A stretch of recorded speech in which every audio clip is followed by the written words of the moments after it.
தேசிய ரீதியிலான கபடி போட்டியில் முதலிடம் பெற்று சம்பியன் பட்டம் வென்ற யாழ்ப்பாண மகளிர் கபடி அணியை கௌரவிக்கும் நிகழ்வு யாழ் மாவட்ட செயலகத்தில் நேற்று நடைபெற்றது.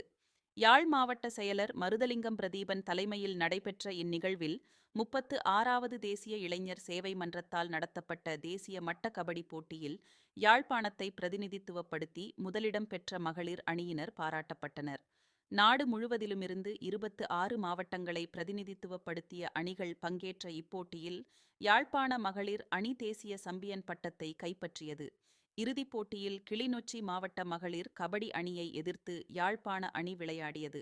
வடமாகாணத்தைச் சேர்ந்த 2 அணிகளும் இறுதிப் போட்டிக்கு முன்னேறி மோதியமை இப்போட்டியின் சிறப்பம்சமாக அமைந்தது. வெற்றி பெற்ற வீராங்கனைகள் யாழ் மாவட்ட செயலகத்தின் பிரதான நுழைவாயிலில் மாலை அணிவித்து வரவேற்கப்பட்டதுடன் பதக்கங்கள் அணிவித்து கௌரவிக்கப்பட்டனர். இந்நிகழ்வில் யாழ் மாவட்ட செயலக பதவி நிலை உத்தியோகத்தர்கள், தேசிய இளைஞர் சேவை மன்றத்தின் யாழ் மாவட்ட உதவி பணிப்பாளர் வினோதினி, உத்தியோகத்தர்களான யுவராஜ், அகிலன், பிரதேச மட்ட உத்தியோகத்தர்கள், பயிற்சியாளர்கள் உள்ளிட்ட பலர் கலந்து கொண்டனர்.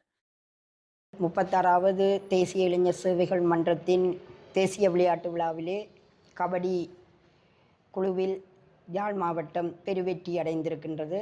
பெரும் மாவட்டங்களை வீழ்த்தி யாழ் மாவட்ட அணி பெருவெற்றியை பெற்று சாம்பியனாயிருக்கின்றது. இதிலே முக்கியமான ஒரு பெருமைப்படக்கூடிய ஒரு விடயம் என்னவென்றால், இறுதி ஆட்டத்திலே வடக்கிலிருந்து 2 மாவட்டங்கள் ஒன்றாக மோதுவது வரலாற்று சாதனை. 36வது தேசிய விளையாட்டில் உதைபந்தாட்ட நிகழ்வு எதிர்வரும் ஜூலை மாதம் 25ஆம் தேதி 26ஆம் தேதிகளில் யாழ் மாவட்டத்திலே 4 மைதானங்களில் ஆண் பெண் இருபாலருக்கும் இடையிலான மிகப்பெரிய ஒரு போர்